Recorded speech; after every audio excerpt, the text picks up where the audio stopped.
True. Nervous. Very, very dreadfully nervous. I had been and am, but why will you say that I am mad? The disease had sharpened my senses, not destroyed, not dulled them. Above all was the sense of hearing acute. I heard all things in the heaven and in the earth. I heard many things in hell. How then am I mad? Hearken and observe how healthily, how calmly I can tell you the whole story. It is impossible to say how first the idea entered my brain, but once conceived, it haunted me day and night. Object there was none, passion there was none. I loved the old man. He had never wronged me. He had never given me insult. For his gold I had no desire.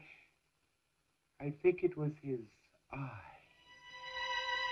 Yes, it was this. One of his eyes resembled that of a vulture, a pale blue eye with a film over it. Whenever it fell upon me, my blood ran cold. And so by degrees, very gradually, I made up my mind to take the life of the old man and thus to rid myself of the eye forever. Now, this is the point. You fancy me mad. Well, madmen know nothing, but you should have seen me. You should have seen how wisely I proceeded, with what caution, with what foresight. I was never kinder to the old man than during the whole week before I killed him. And every night, about midnight, I turned the latch of his door and I opened it, oh, so gently. And then when I had made an opening sufficient for my head, I put in a dark lantern, all closed so that no light shone out. And then I thrust in my head. Oh, you would have laughed to see how cunningly I thrust it in. I moved it very slowly, very, very slowly, so that I might not disturb the old man's sleep. It took me an hour to place my whole head within the opening, so far that I could see him as he lay upon his bed. Now, would a madman have been so wise as this? And then, when my head was well in the room, I undid the lantern cautiously. Oh, so cautiously I undid it, just so much that a single thin ray fell upon the vulture eye. This I did for 7 long nights, every night at midnight. But I found the eye always closed, and so it was impossible to do the work. For it was not the old man that vexed me, but his evil eye. And every morning when the day broke, I went boldly into the chamber and spoke courageously to him, calling him by name in a hearty tone and inquiring how he had passed the night. So you see, he would have been a very profound old man indeed to suspect that every night, just at 12, I looked in upon him while he slept. Upon the 8th night, I was more than usually cautious in opening the door. A watch's minute hand moves more quickly than did mine. Never before that night had I felt the extent of my own powers. I could scarcely contain my feelings of triumph. I had my head in the room and was about to open the lantern when my thumb slipped on the tin fastening, and the old man sprang up in the bed, crying out, "Who's there?" I kept quite still and said nothing. For a whole hour, I did not move a muscle. And in the meantime, I did not hear him lie down. He was still sitting up in the bed, listening. Presently, I heard a slight groan, and I knew it was the groan of long, drawn-out, mortal terror. It was not a groan of pain or of grief. Oh, no. No, it was the low, stifled sound that arises from the bottom of the soul when overcharged with awe. I knew the sound well. Many a night, just at midnight, when all the world slept, it had welled up from my own bosom, deepening with its dreadful echo the terrors that distracted me. I say I knew it well. I knew what the old man felt, and I pitied him, although I chuckled at heart. I knew that he had been lying awake ever since the first slight noise when he had turned in the bed. His fears had been ever since growing upon him. He had been trying to fancy them causeless, but could not. He had been saying to himself, "It's nothing but the wind in the chimney. It's only a mouse crossing the floor. It is merely a cricket which has made a single chirp." Yes, he'd been trying to comfort himself with these suppositions, but he had found it all in vain, because death, in approaching him, had stalked with his black shadow before him and enveloped the victim. He felt the presence of my head within the room. When I had waited a long time, very patiently, without hearing him lie down, I resolved to open a very, very little crevice in the lantern.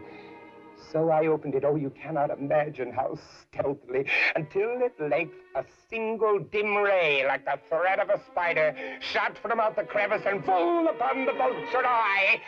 It was open, wide open, and I grew furious as I gazed upon it. I saw it with perfect distinctness, all a dull blue, with a hideous veil over it that chilled the very marrow of my bones. But I could see nothing else of the old man's face or person, for I had directed the rays as if by instinct precisely on the damned spot. Now, have I not told you that what you mistake for madness is but over acuteness of the senses? Now I say, there came to my ears a low, dull, quick sound, such as a watch makes when enveloped in cotton. I knew that sound well, too. It was the beating of the old man's heart. It increased my fury as the beating of a drum stimulates the soldier to courage. But even yet I refrained and kept still. I scarcely breathed. Meantime, the hellish tattoo of the heart increased. It grew quicker and quicker and quicker and louder every instant. The old man's terror must have been extreme. It grew louder, I say, louder every moment. Do you mark me well? I have told you that I am nervous, so I am. And now, at the dead hour of the night, amid the dreadful silence of this old house, so strange a noise as this excited me to uncontrollable terror. Yet for some minutes longer, I refrained and stood still. But the beating grew louder and louder. I thought the heart must burst. And now, a new anxiety seized me. The sound would be heard by a neighbor. The old man's hour had come. With a loud yell, I threw the lantern and leapt into the room. He shrieked once, only once. In an instant, I dragged him to the floor and pulled a heavy bed over him. I then smiled gaily to find the deed so far done. For many minutes, the heart beat on with a muffled sound. Still, this did not vex me. It would not be heard through the wall, and then, at last, it ceased. The old man was dead. I removed the bed and examined the corpse. Yes, he was stone stone dead. I placed my hand upon the heart and held it there for many minutes. There was no pulsation. He was stone dead. His eye would trouble me no more. Now, if you still think me mad, you will think so no longer when I describe the wise precautions I took for the concealment of the body. First, I dismembered the corpse. I cut off the head, and then the arms and the legs. I then took up 3 planks from the flooring of the chamber, and I deposited all beneath the floor. I then replaced the boards so cleverly, so cunningly, that no human eye, not even his, could have detected anything wrong. There was nothing to wash out. No stain of any kind, no blood spot whatsoever. I had been too wary for that. A tub had caught it all. And then, when I had made an end of these labors, it was 4 o'clock, still dark as midnight. As the bell sounded, there came a knocking at the street door. I went down to open it with a light heart, for what had I now to fear? There entered 3 men who introduced themselves with perfect suavity as officers of the police. A shriek had been heard by a neighbor during the night. Suspicion of foul play had been aroused, and they, the officers, had been dispatched to search the premises. I smiled. For what had I to fear? I bade the gentleman welcome. The shriek, I said, was my own in a dream. The old man I mentioned was absent in the country. I took my visitors all over the house, and I bade them search and search well.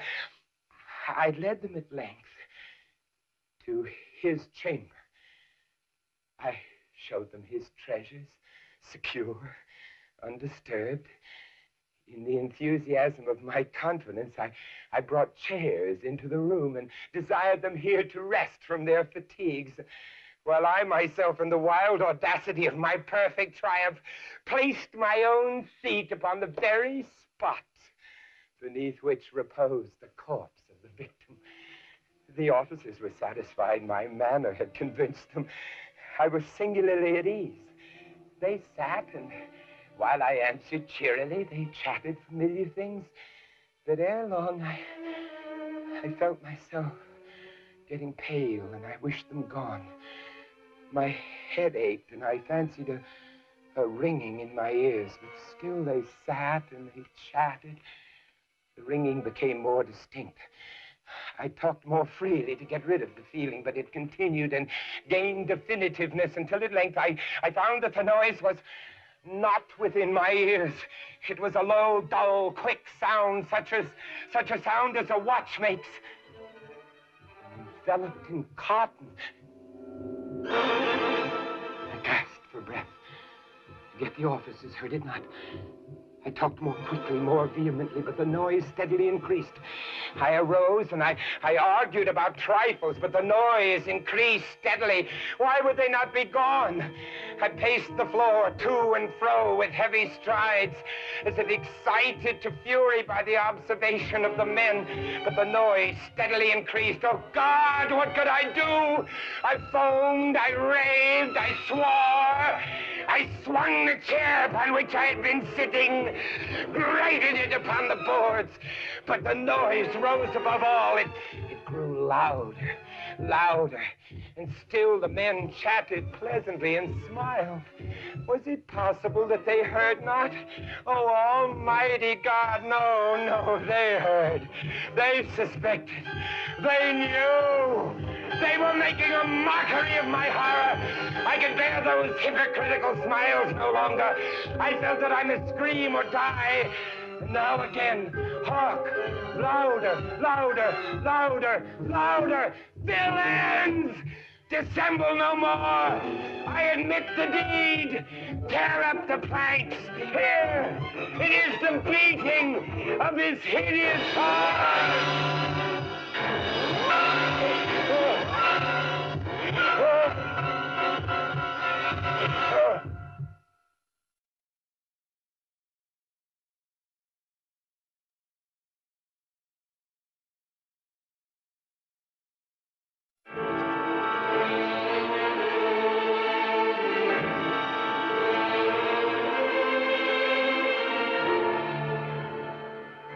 During the dread reign of cholera in New York, I had accepted the invitation of a relative to spend a fortnight with him here in the retirement of his cottage on the banks of the Hudson. We should have passed the time pleasantly enough, but for the fearful news which reached us every morning from the populous city, not a day elapsed which did not bring us intelligence of the decease of some acquaintance. We trembled at the approach of every messenger. The very air from the city seemed to us redolent with death. I could neither speak, think, nor dream of anything else. My host was of a less excitable temperament. To the realities of terror he was sufficiently alive, but of its shadows he had no apprehension. I was not so fortunate, and the palsying fears of evil and death had taken possession of my soul. My state of mind had been well primed for the terrifying incident which soon took place. Near the close of an exceedingly warm day, I was alone, sitting with a book in hand at this window, commanding through a long vista of the riverbanks a view of a distant hill, the face of which nearest my position had been denuded by a landslide of the principal portion of its trees. My thoughts had been long wandering from the volume before me to the gloom and desolation of the neighboring city.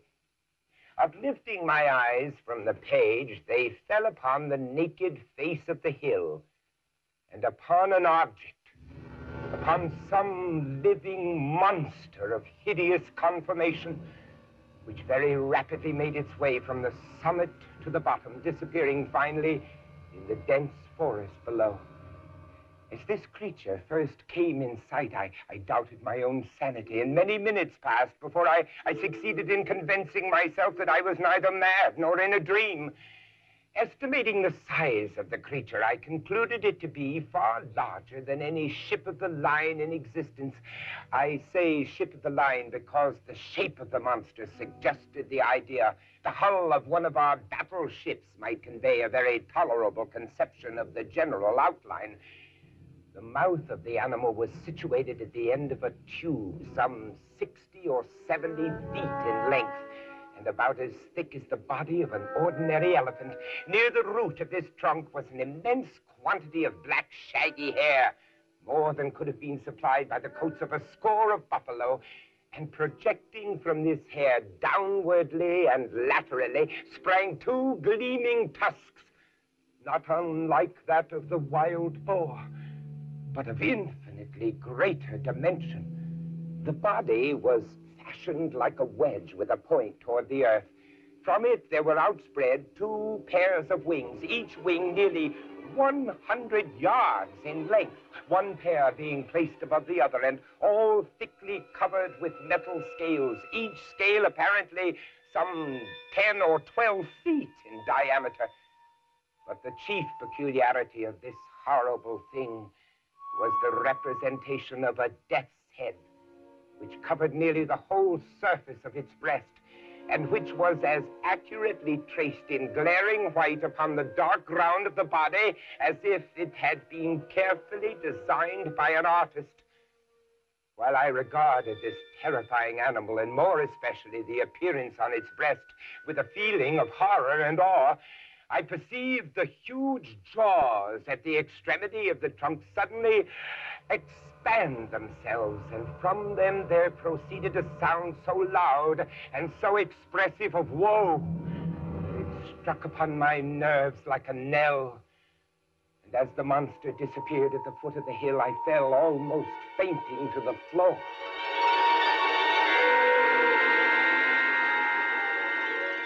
Upon recovering, my first impulse was to inform my friend of what I had seen and heard, and I can scarcely explain what feeling of repugnance it was which in the end operated to prevent me. At length, one evening, some 3 or 4 days after the occurrence, we were sitting together in this room in which I had seen the apparition, I occupying the same seat at the same window, and he lounging in this chair nearby. The association of the place and time suddenly impelled me to give him an account of the phenomenon. He heard me to the end. At first, he laughed heartily, And then he lapsed into an excessively grave demeanor, as if my insanity was a thing beyond suspicion. At this instant, I again had a distinct view of the monster, to which, with a shout of absolute terror, I now directed his attention. Look! Look! He looked eagerly, but maintained that he saw nothing, although I designated minutely the course of the creature as it made its way down the naked face of the hill. I was now immeasurably alarmed, for I considered the vision either as an omen of my death, or worse, as a forerunner of an attack of madness. I threw myself passionately back in the window seat, and for some moments I buried my face in my hands. My host, however, had in some degree resumed the calmness of his demeanor and questioned me very rigorously in respect to the confirmation of the visionary creature. When I had fully satisfied him on this head, he sighed deeply, as if relieved of some intolerable burden, and then he stepped to the bookcase and brought forth one of the ordinary synopses of natural history. He then requested me to exchange seats with him. He took my place at the window and, opening the book, resumed his discourse. But for your minuteness, he said, in describing the monster, I might never have had it in my power to demonstrate to you what it was. In the first place, let me read to you a schoolboy account of the genus Sphinx, of the family Crepuscularia, of the class of Insecta, or insects. The account runs thus. 4 membranous wings covered with little colored scales of metallic appearance, mouth forming a rolled tube produced by an elongation of the jaws, upon the sides of which are found the rudiments of mandibles and downy palpi. Abdomen pointed, the death's-headed Sphinx has occasioned much terror among the unlearned by the melancholy kind of cry which it utters, and the insignia of death which it wears upon its corslet. He closed the book and leaned back in the seat, placing himself accurately in the position which I had occupied at the moment of beholding the monster. "Ah, there it is," he exclaimed. "It is reascending the face of the hill, and a very remarkable creature I admit it to be. Still, it is by no means so large or so distant as you had imagined it. For the fact is that as it wriggles its way up this thread which some spider has wrought along the window sash, I find it to be about the 16th of an inch in its extreme length, and also about the 16th of an inch distant from the pupil of my eye."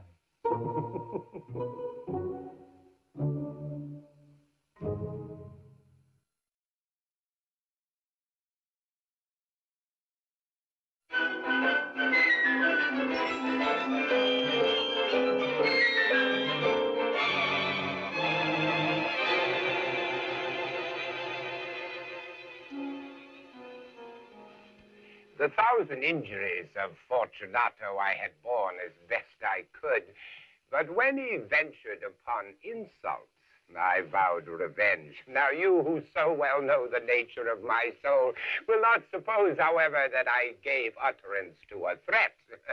At length, I would be avenged. I would not only punish, but punish with impunity. It must be understood that neither by word nor deed had I given Fortunato cause to doubt my good will. I continued to smile in his face, but he did not perceive that my smile now was at the thought of his immolation. He had a weak point, this Fortunato. Although in other regards he was a man to be respected and even feared, he prided himself in his connoisseurship of wine. I was skillful in the Italian vintages myself and bought largely whenever I could. It was about dusk one evening during the supreme madness of the carnival season that I encountered my friend. He accosted me with excessive warmth, for he had been drinking much. The man wore the costume of a jester. He had on tights, and his head was surmounted by the conical cap and bells. I was so pleased to see him that I thought I should never have done with wringing his hand. I said to him, "My dear Fortunato, you are luckily met. How remarkably well you are looking today. Oh, I have received a keg of what passes for Amontillado, and I have my doubts." "How?" said he. "Amontillado, a cask? Impossible. And in the middle of the carnival?" "Well, I have my doubts. And I was silly enough to pay the full Amontillado price without consulting you in the matter. You were not to be found, and I was fearful of losing a bargain." "Amontillado! Amontillado!" "Yes, as you are engaged, I am on my way to meet Lucchesi. If anyone has a critical turn, it is he. He will tell me." "Lucchesi cannot tell Amontillado from sherry. And yet some fools will have it that his taste is a match for your own. Come, let us go to your vaults." "Oh, my friend, no, I will not impose upon your good nature. I perceive you have an engagement, Lucchesi." "I have no engagement. Come." "My friend, no, it is not the engagement, but the severe cold with which I perceive you are afflicted. The vaults are insufferably damp. They are encrusted with mold." "Let us go, nevertheless. The cold is merely nothing. Amontillado, you have been imposed upon. As for Lucchesi, he cannot distinguish sherry from Amontillado." Thus speaking, Fortunato possessed himself of my arm.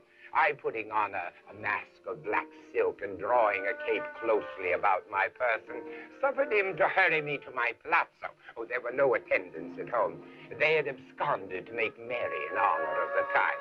I took from their sconces 2 torches, and giving one to Fortunato, bowed him through several suites of rooms to the archways that led into the vaults. I passed down a long and winding staircase, requesting him to be cautious as he followed. We came at length to the foot of the descent and stood together on the damp ground of the catacombs of the Montresors, my family. The gait of my friend was unsteady, and the bells on his jester's cap jingled as he strode. "Where is the cask?" "It is farther on, but observe the white web work which gleams from these cavern walls." "Mold?" Mold, yes. How long have you had that cough?" My poor friend found it impossible to reply for many minutes. "It is nothing. Come, we will go back. Your health is precious. You are rich, respected, admired, beloved. You are a man to be missed. For me, it is no matter. We will go back. You will be ill, and I cannot be responsible. Besides, there is Lucchesi." Enough. The cough is a mere nothing. It will not kill me. I shall not die of a cough." True. And indeed, I had no intention of alarming you unnecessarily, but you should use all proper caution. A draught of this Medoc will defend us against the dance. Here I knocked off the neck of a bottle which I drew from a long row of its fellows that lay upon the mold. "Drink," I said, presenting him the wine. He raised it to his lips with a sneer. He paused and nodded to me familiarly while his bells jingled. "I drink to the buried that repose around us, and I to your long life." He again took my arm, and we proceeded. The wine sparkled in his eyes, and the bells jingled. My own fancy grew warm with the Madoff. We had passed through walls of piled bones with casts and puncheons intermingling into the inmost recesses of the catacombs. I paused again, and this time made bold to seize Fortunato by an arm. The mold, you see, it increases. It hangs like moss upon the vaults. We are below the river's bed. The drops of moisture trickle among the bones. Come, we will go back ere it is too late. Your cough It is nothing. Let us go on. Let us proceed to the Amontillado. Be it so. He leaned heavily upon my arm. We continued our route in search of the Amontillado.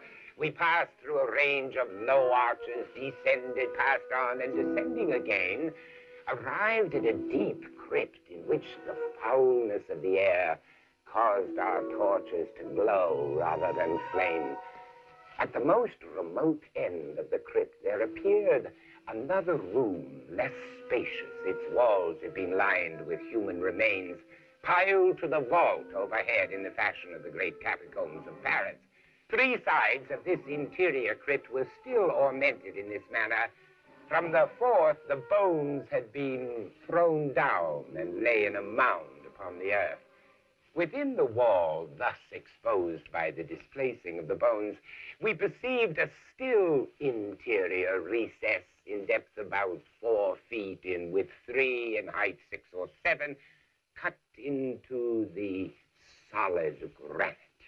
Proceed. Herein is the Amontillado. As for Lucchesi, he is an ignoramus. He stepped unsteadily forward while I followed immediately at his heels. In an instant, he had reached the extremity of the niche, and finding his progress arrested by the rock, stood stupidly bewildered. In the surface of the granite, there happened to be 2 iron staples. From one depended a short chain, from the other a padlock. It was but the work of a few seconds to throw the links about his waist and secure him. He was too much astounded to resist. Withdrawing the key, I stepped back from the recess. Pass your hand over the wall, Fortunato. You cannot help but feel the mold. Indeed, it is very damp. Once more, let me implore you to return. No? Then I must positively leave you. But I must first render you all the little attentions in my power. The Amontillado. True, the Amontillado. As I said these words, I busied myself among the pile of bones of which I have spoken. Throwing them aside, I soon uncovered a quantity of building stone and mortar. With these materials and with the aid of a trowel, I began vigorously to wall up the entrance of the niche. I scarcely laid the first tier of the masonry when I discovered that the intoxication of Fortunato had in a great measure worn off. The earliest indication I had of this was a low moaning cry from the depth of the recess. It was not the cry of a drunken man. Then there was a long and obstinate silence. I laid the second tier and the third and the fourth, and then I heard the furious vibrations of the chain. The noise lasted for several minutes, during which, that I might hearken to it with the more satisfaction, I ceased my labors and sat down upon the bones.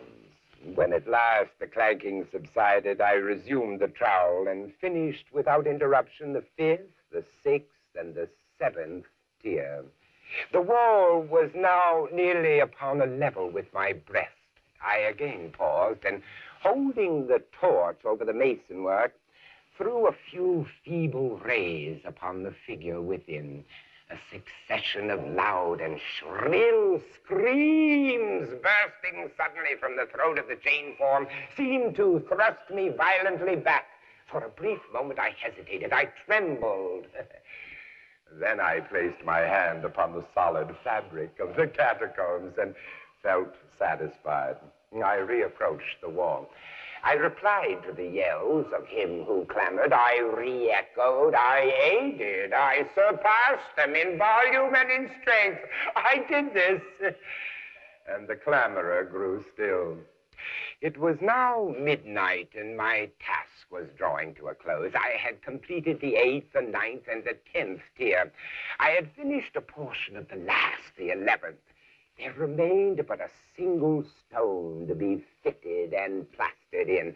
I struggled with its weight. I placed it partially in its destined position. But now there came from out the niche a low laugh that erected the hairs upon the back of my neck.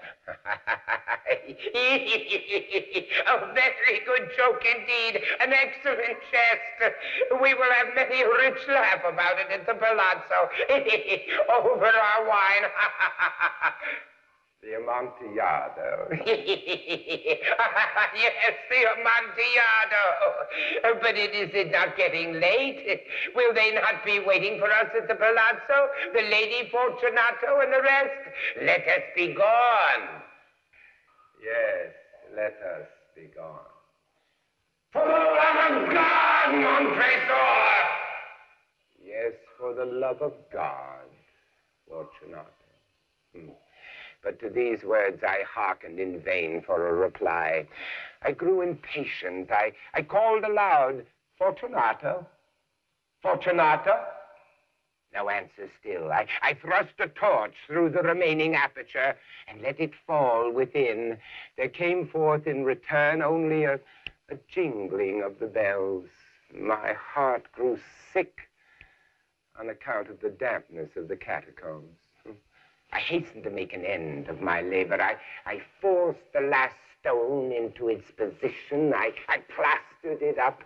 Against the new masonry, I erected the old rampart of bones. For the half of a century, no mortal has disturbed them. In pace requiescat.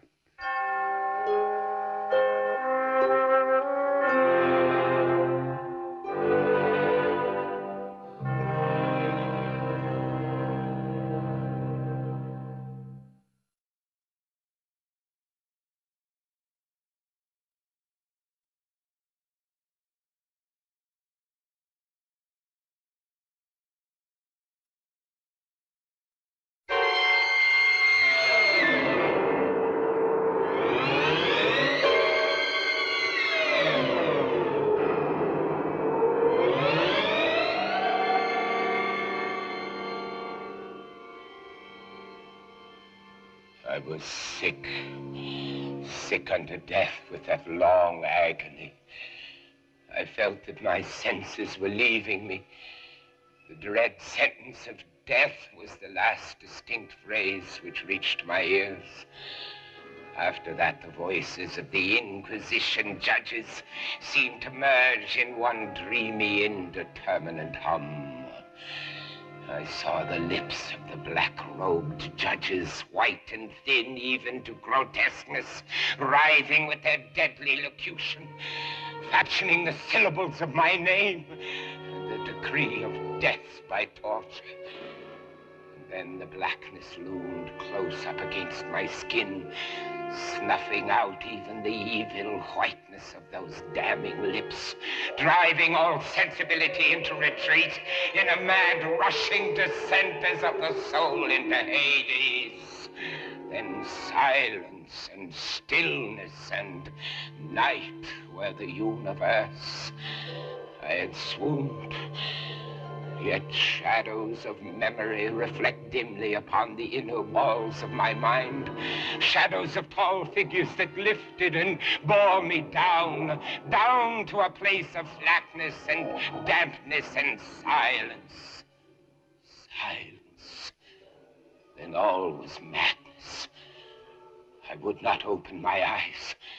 I felt that I lay upon my back unbound. I reached out my hand and it fell heavily upon something damp and hard.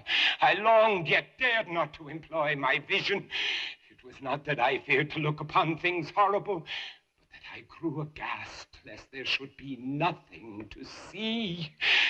At length, with a wild desperation at heart, I quickly unclosed my eyes. My worst thoughts were confirmed. The blackness of eternal night encompassed me. I struggled for breath. The intensity of the darkness seemed to oppress and stifle me. Perspiration burst from every pore and stood in big, cold beads upon my forehead. I thrust my arms wildly above and around me, clawing, grasping, reaching for something, either damnable or saving, but something. Nothing. The agony of suspense grew intolerable, and so I arose. Cautiously, I stepped forward, my eyes straining from their sockets in hope of catching some faint ray of light. But the blackness was still a disguise, and until finally a wall, smooth, slimy, cold, a wall. I followed it up, stepping with all that careful distrust inspired by the thousand vague rumors of the horrors of Toledo. Finally, I took courage. I resolved to quit the wall and to cross the enclosure in as direct a line as possible. The floor was treacherous with slime. I advanced cautiously, some 10 or 12 paces in this manner, when suddenly I stumbled and fell violently on my face.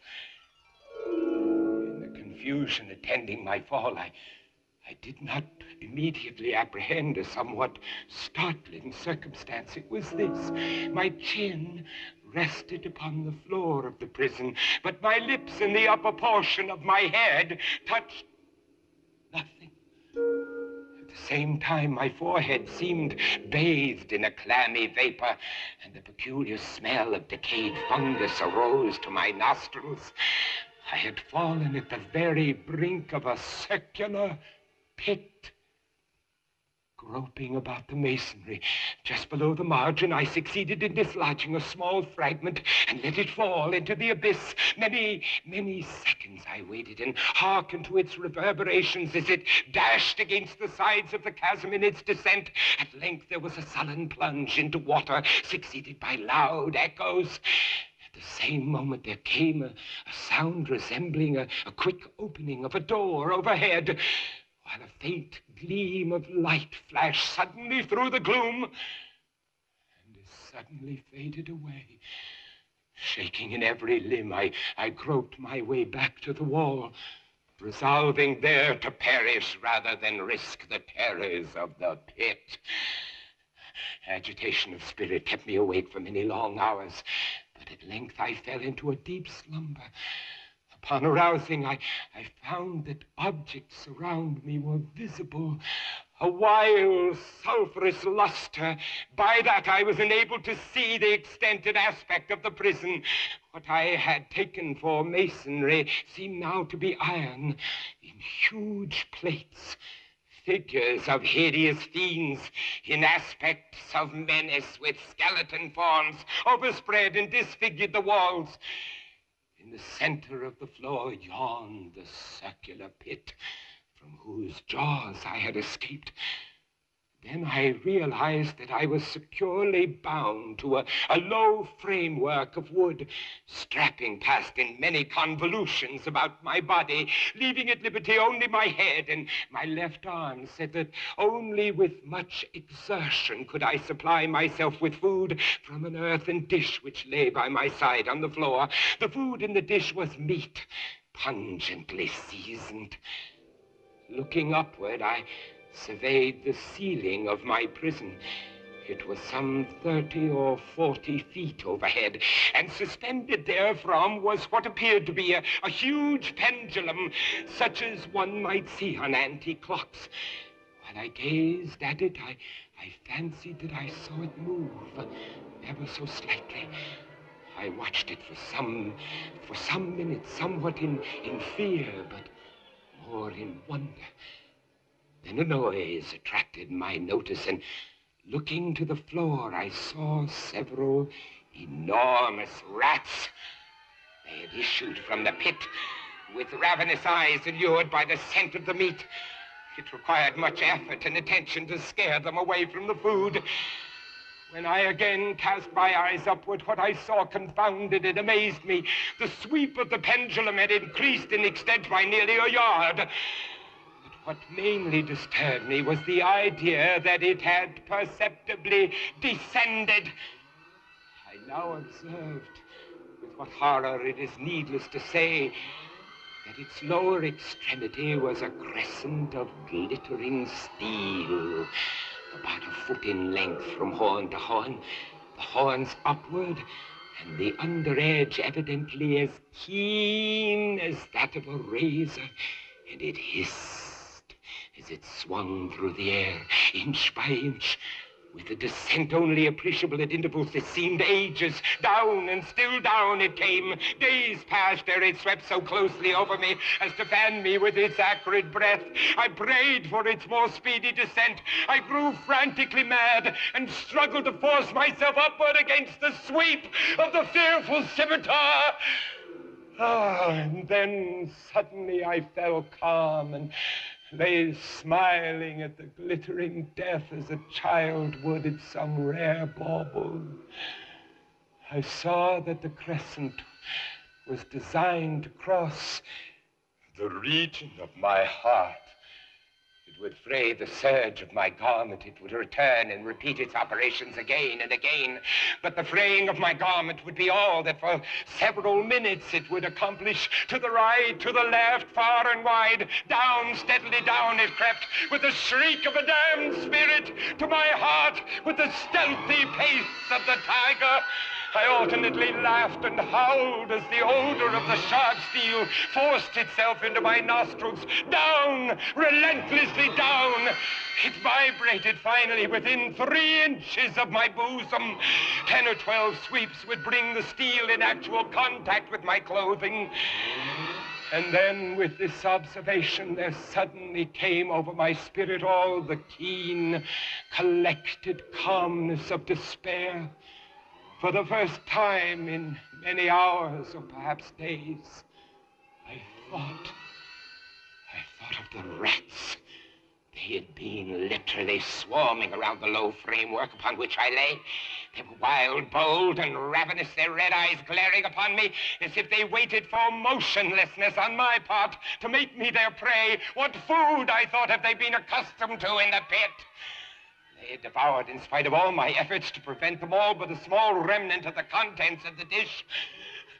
Although my plan was scarcely sane, I proceeded at once to attempt its execution. With the particles of the oily and spicy meat which now remained, I thoroughly rubbed the restraining binding wherever I could reach it. Then I lay breathlessly still. At first, the ravenous animals were startled and terrified at the change. Observing, however, that I remained without motion, 1 or 2 of the boldest leapt upon the framework and smelt at my bonds. This seemed the signal for a general rush. They leapt in hundreds upon my person. The measured movement of the pendulum disturbed them not at all. Avoiding its strokes, they busied themselves gnawing the anointed bindings. They pressed, they swarmed upon me in ever accumulating heaps. They writhed upon my throat. Their cold lips sought my own. I was half stifled by their thronging pressure. Disgust, for which the world has no name, swelled my bosom and chilled with a heavy clamminess my heart. Yet 1 minute, and I felt that the struggle would be over. Plainly, I perceived the loosening of the strapping. I knew that in more than one place it must be already severed. With a more than human resolution, I lay still. Nor had I erred in my calculations, nor had I endured in vain. I at last felt that I was free. The stroke of the pendulum already pressed upon my bosom. It had divided the serge of my garment. Twice again it swung, and a sharp sense of pain shot through every nerve. But the moment of escape had arrived. At a wave of my hand, my deliverers hurried tumultuously away. With a steady movement, I slid from the embrace of the bindings and beyond the reach of the scimitar. I was free! Free! but still in the grasp of the Inquisition. I had scarcely stepped from my wooden bed of horror when the motion of the hellish machine ceased, and I beheld it drawn up. My very motion was undoubtedly watched. Free! I had but escaped death in one form of agony, to be delivered unto worse than death in some other. With that thought, I rolled my eyes nervously on the barriers of iron that hemmed me in. I observed that the figures of the fiends upon the walls had now assumed a startling and most intense brilliancy. Demon eyes of a wild and ghastly vivacity glared upon me from 1,000 directions. It was unreal. While I breathed, there came to my nostrils the breath of the vapor of heated iron. A suffocating odor pervaded the prison. I panted. I gasped for breath. I shrank from the burning metal to the center of the cell. Amid the thought of the fiery destruction that impended, the idea of the coolness of the pit came over my soul like balm. I rushed to its deadly brink. I threw my straining eyes below. The glare from the enkindled roof illuminated its inmost recesses. Yet for a wild moment did my spirit refuse to comprehend the meaning of what I saw. At length it burned its way into my soul. Oh, for a voice to speak. Oh, horror. Oh, any horror but this. The heat increased rapidly, and once again I looked up. There had been a second change in the cell, and now the change was obviously in the form. The room had been square. The fearful difference quickly increased with a low, rumbling sound. The apartment was shifting its form into that of a rectangle. Death, I screamed! Any death but that of the pit! Fool! Might I not have known that into the pit was the object of the burning iron to urge me? And now closer and closer grew the walls. I shrank back, but the closing walls pressed me resistlessly onward. At length, for my seared and writhing body, there was no longer an inch of foothold on the firm floor of the prison. I struggled no more, but the agony of my soul found vent in one long, loud, and final scream of despair. I felt that I tottered upon the brink. Then suddenly there was a discordant hum of human voices. There was a loud blast as of many trumpets. The fiery walls rushed back. An outstretched arm caught my own as I fell, fainting into the abyss. It was that of General LaSalle. The French army had entered Toledo. The Inquisition is in the hands of its enemies.